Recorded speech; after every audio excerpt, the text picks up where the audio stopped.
ṣé lóòótọ́ ni pé 50 naira lè gbéyàn dé Mecca ṣá? nígbà tí mo wá ní course láti wọnú aeroplane pé à ń lọ sí Mecca mi dẹ̀rí ẹgbẹ́ ẹrú mi mo jókòó sí mo tún wò ta pé àbí a máa rí nǹkan tí ó máa sáré bí mọ́tò ṣe máa ń ṣe ń gbà yẹn mo rí pé wíńgì plane yẹn dàpọ̀ dúró bí wàá kó move rárá ni despite the fact pé ṣe kí ni ó move nígbà yẹn ní 853 km/h àwa ń lọ ọkàn mi wá sọ nǹkan sí mi lọ́kàn pé níbi tá a wà yìí ta ló lè gbà wálẹ̀ ní ọjọ́ tí mo fojú kọ Káàbọ̀ lọ mo ní Allahu Akbar aláǹ tó wà ní Mọ̀dínà yẹn ibẹ̀ gangan ní sàárẹ̀ ànábì wa sallallahu alayhi wa sallam ìgbà tá a débẹ̀ Allah ẹkún fẹ́ gbọ́n mi ìpè ya Rasulullah àwọn tó jẹ́ pé nígbà tí ẹ̀sìn bẹ̀rẹ̀ omi ara wọn ẹ̀jẹ̀ ara wọn gbogbo ìgbìyànjú ara wọn o ni wọ́n fi ṣe ìgbìyànjú pé kẹ́sì lọ Ọlọ́run lè bá a dúró àwọn ò rí gbádùn yẹn jẹ́ o àwa láwọ̀ ní Mọ̀dínà lámọ́ omi tútù àwọn ní Mọ̀dínà à ń gbá ìsì sára hòtẹ́ẹ̀ tí wọ́n fi wá sí ní ibẹ̀ yẹn tó bá wà mẹ́wàá tó máa wá pé mo tún fẹ́ daṣọ bóra níbi tó tutù dé síbẹ̀síbẹ̀ ànábì ò rí gbogbo gbádùn ìgbà o.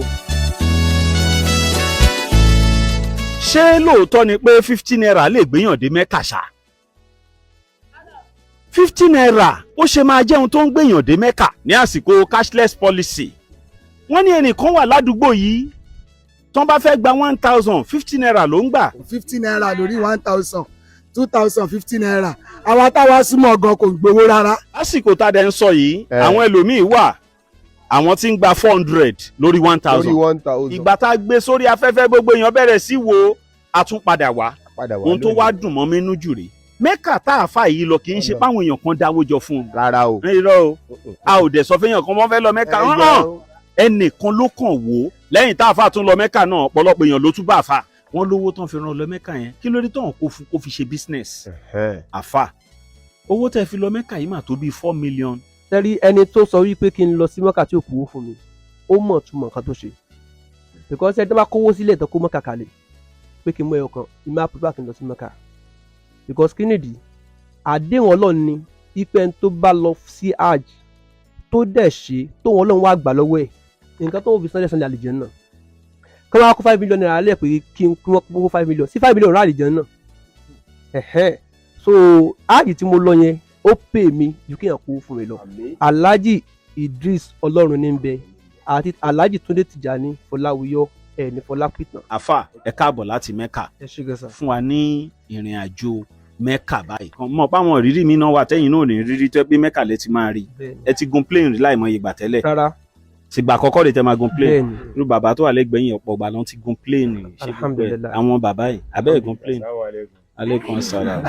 ó yá ẹ jẹ́ agbọ́rin àjò Mecca. nígbà tí mo wá ní course láti wọnú aeroplane pé à ń lọ sí Mecca ibi tí mo kọ́kọ́ lọ níbi screen tó wà wájú mi ni pé map tí plane yẹn fi ń fò ṣùgbọ́n tí mo wá rí map yẹn mo wò ìgbà tí plane yẹn gbéra height tó maintain height yẹn nígbà tó dé height yẹn jẹ́ 11,895 meter above the ground level ni ó fi fò then speed one maintain lọ́ngbà yẹn ó jẹ́ 853 km/h mo kọ́ gbójú tó bí fún Allahu Akbar wípé tí mọ́tò bá sá eré tó tó 160 km lórílẹ̀ gbogbo àwọn pásítọ̀ tó wà ní mọ́tò náà pariwo pé ẹ dákun ẹ má jẹ́ ká ẹ má fẹ̀mí wa wéwu ẹ má pa wá ẹ má ṣe kinní kan o mo ní aeroplane ló ń fò ní 853 km yìí power anybody sọ̀rọ̀ ó tún wò ta pé àbí a máa rí nǹkan tí ó máa sáré bí mọ́tò ṣe máa ń ṣe ń gbà yẹn mo rí pé wíńgì plane yẹn dàpọ̀ dúró bí wàá kó mú fúrara ni ọkàn mi wá sọ nǹkan sí mi lọ́kàn pé níbi tá a wà yìí ta ló lè gbà wálẹ̀ ọlọ́lá ayé èwo ló lè gbà wálẹ̀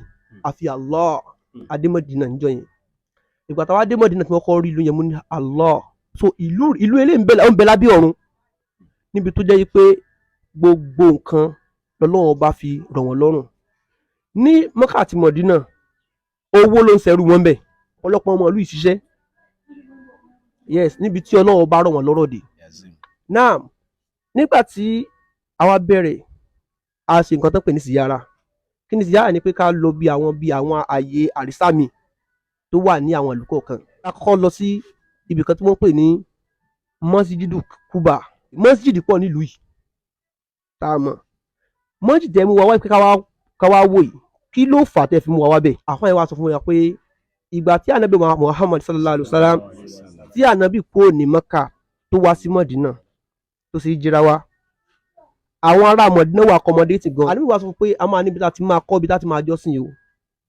Gbogbo wọn bẹ̀rẹ̀ sí pé wà Ànábì ilẹ̀ mi ni wà kọ́ sí.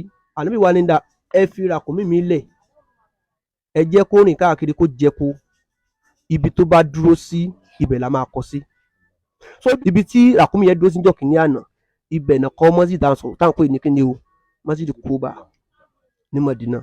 Ìgbà tá a débẹ̀ ni pé ká ti rákà méjì. Ìgbà tá a tún kúrò ńbẹ̀, a lọ sí ibi tí wọ́n pè ní mọ́sídìí Kiblatain, that is mọ́sídìí tó ṣe kíni tó ní kíbla méjì. Tẹ́lẹ̀tẹ́lẹ̀ nígbà tí ẹ̀sìn ṣẹ̀ṣẹ̀ bẹ̀rẹ̀, táwọn mi bá fẹ́ ṣe pé Ànábì fẹ́ kírun, Ànábì máa ń dojú kọ mọ́sídìí Aqsa ní Jerusalem.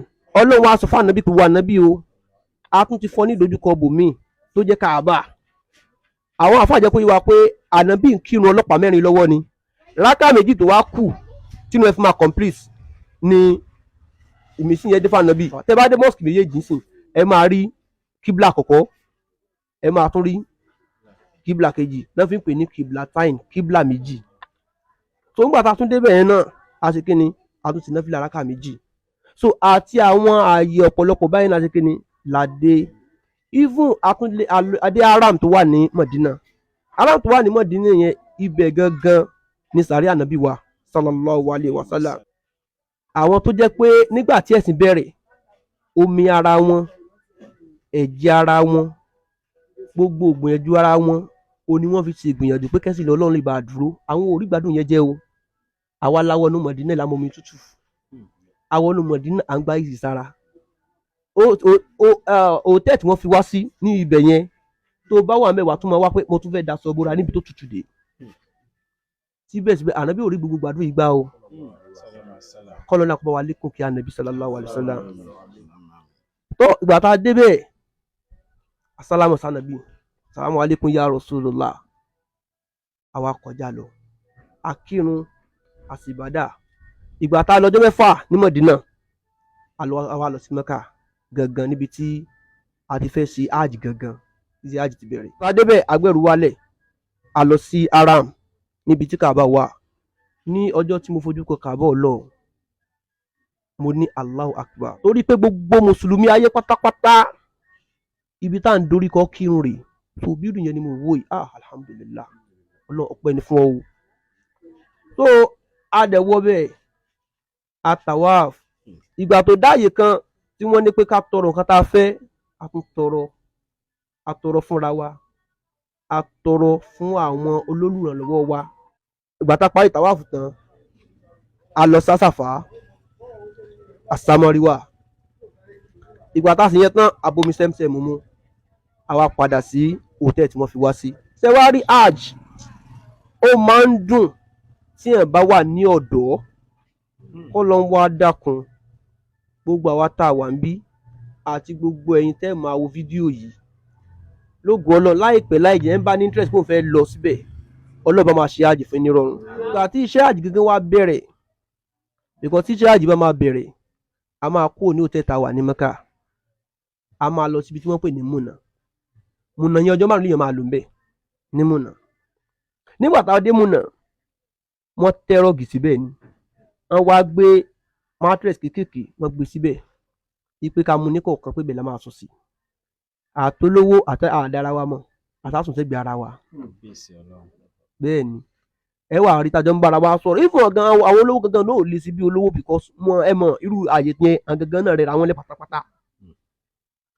So irú ìfún nǹkan ẹ̀wọ̀n ẹ̀kọ́ tèmi kọ́ ń bẹ̀ ní hajj tí mo lọ, ara ẹ̀ ni pé kásìkò òórùn tó èèyàn máa ń lọ jókòó sí mọ́sáàsì dèrún ni. That's number one ẹ̀kọ́. Number ẹ̀kọ́ ẹlẹ́ẹ̀kejì ni pé kò wá sí gbogbo nǹkan tí èèyàn lè ní láyé, èèyàn gbọ́dọ̀ ní ìgbéraga. Bẹ́ẹ̀ ni, torí pé láàyè yẹn kò àdúlówó mọ̀, àdọ̀lọ́lá mọ̀.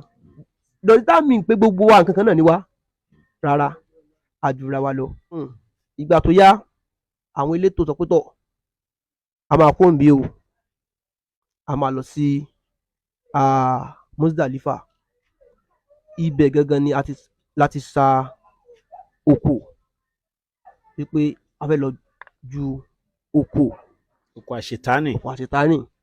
Dóò kó tó di pé àjòkò àṣetánì àkọ́kọ́ ti gun àràfà láti wá kúrò tá a ti lọ sí Muzdalifa tá a ti lọ sa òkú.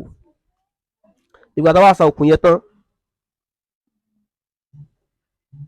àwa kọrí sí Jamrat ibi tá a ti máa ju òkú yẹn gangan.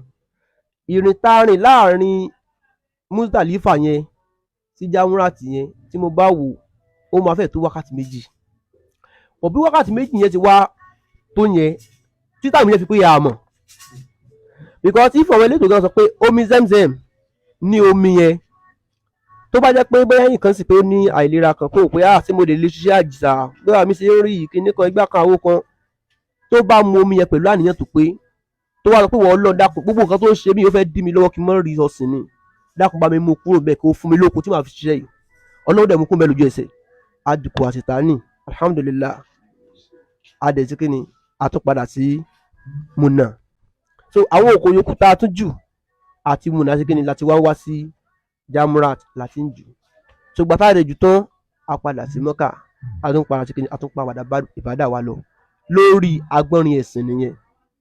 But lórí bílù gangan ti wá rí ẹ mọ̀ pé ẹ rí ọlá tí Mecca àti Mọ̀dínà tí wọ́n ń jẹ ọlá àdúrà náà ni ta ló wá ṣàdúrà yẹn síbẹ̀ ẹ náà lẹni tá a mọ̀ sí bàbá àgbàgbọ́ Ànábì wa Ibrahim alayhi salatu wassalam àwọn ni wọ́n ṣàdúrà yẹn síbẹ̀ àdúrà yẹn dẹ̀ wá ń gbà débi pé àwọn àrọmọdọ́mọ wọn láti gbà yẹn di sìn wọ́n sì ń jẹ́ tó bá tún wá máa lọ títí wọ́n tún mọ̀ jẹ àǹfààní àdúrà náà lágbọ́n ìtawá dé yìí kọ́lọ́n wá dákun kó wọlá àṣẹ tó fi sí Mecca kó wọlá ìgbà àdúrà tó wà ńbẹ̀ gbogbo àdúrà táwa náà á tọrọ lù yìí eléyìí tá a tọrọ fún àwọn èèyàn ni eléyìí tá a tọrọ fún ìlú wa Nàìjíríà yìí Ọlọ́run dákun jẹ́ kó gbà á. Sọ ìgbà táwa ń bọ̀ padà nílé tá a gbéra ní láti Jẹ́dà mo tún dókòó sẹ́yìn gbẹ wíńdò bí ìṣe mi plane yẹn tún gbéra nígbà yẹn the same height tó mẹ́tò ìgbà tá à ń lọ kò tó ilé ìgbà tí à ń bọ̀ ìgbà tá à ń bọ̀ yẹn height tó mẹ́tò ó jẹ́ 10,885 mítà ló jẹ́ sílẹ̀. Ìgbà tó kù díẹ̀ tá a dé Niger tá a fẹ́ wọ Àbújá weather kò fẹ́ clear mọ́ ó rí bákan so àwọn pilot yẹn ó wá reduce the speed kò léyìí tó fi ń lọ tẹ́lẹ̀ kò lọ bẹ́ẹ̀ mọ́ ó lọ sápá báyìí ó change direction ó rí pé weather yẹn ò clear ó tún change direction again ó rí pé the same thing ni ó tan danger red light wà níwájú yẹn ó tún tàn báyìí sínú cloud yẹn kò ríran ó wá communicate àwọn service provider wọn pé kí ló ń ṣẹlẹ̀ àwọn ẹni bá wà bá wọnú cloud yẹn pé a máa lọ pé kò sí anything bẹ́ẹ̀ nígbà yẹn wá rèé sí speed yẹn tó fi wọ 955 km/h mo ní Allah kí ló ṣe mí ní kàyéfì ń bẹ̀ ni pé ẹ ń bá mọ̀ nǹkan tó ń pè ní 955 km/h yóò mọ̀ pé speed yẹn pọ̀ tí mọ́tò bá sá 160 km/h gbogbo èèyàn náà máa pariwo ipe kí ló ṣẹlẹ̀ aeroplane wá sọ 955 km/h nǹkan tó fi rin Niger sí Èkó Murtala Mohammed airport lẹ́kọ̀ọ́ kò tó wákàtí kan níbi tí eyín pọ̀ dé ìgbà tó wá balẹ̀ gìjà onítọ̀ alhamdulillah mo tún wá dúpẹ́ fọlọ́run a dẹ̀ tún dúpẹ́ fún àtọ́lọ́ lóun sábàbí lẹ́ẹ̀kan sí ẹ̀yin tọ́lọ́ lóun sábàbí Alhaji Idris ọlọ́ọ̀nìbẹ àti Alhaji Fọláwíyọ Túndé Tìjání ẹ̀ ní Fọlápìtàn. Allahumma àmín. ṣe rí i pé iṣẹ́ rẹ̀ dá báyìí lásìkò tó wọ́n lù yẹn ìrònú ẹlòmíín ni pé bóun ṣe máa rówó kó sápò ọ̀pọ̀ àwọn tó kówó sápò ńgbà yẹn tán ní àwọn èèyàn lára ẹjẹ́ ń tọ́ka sí tán fowó náà ṣe ṣùgbọ́n ẹni tó jẹ́ bó ní jẹ́ kí n ṣàṣe fẹ́ àwọn ènìyàn jẹ́ kí n ṣe bí mo ṣe ń ṣe ẹwèrè tó jẹ báyìí ṣùgbọ́n kinní kan mo tún wá ń rò ṣé ẹ rò pé yẹ ká ṣàdúrà fẹ́ Mefele náà torí 15 naira tẹ́ ń gbà náà lẹ́ ń gbà ká ní pé Mefele ò sọ pé kí problem dé lórí ọ̀rọ̀ owó Mecca yẹn lè má jọdún yìí o so Mefele thank you God bless you. Phone number mi ni 080 31 53 7684 080 31 53 7684.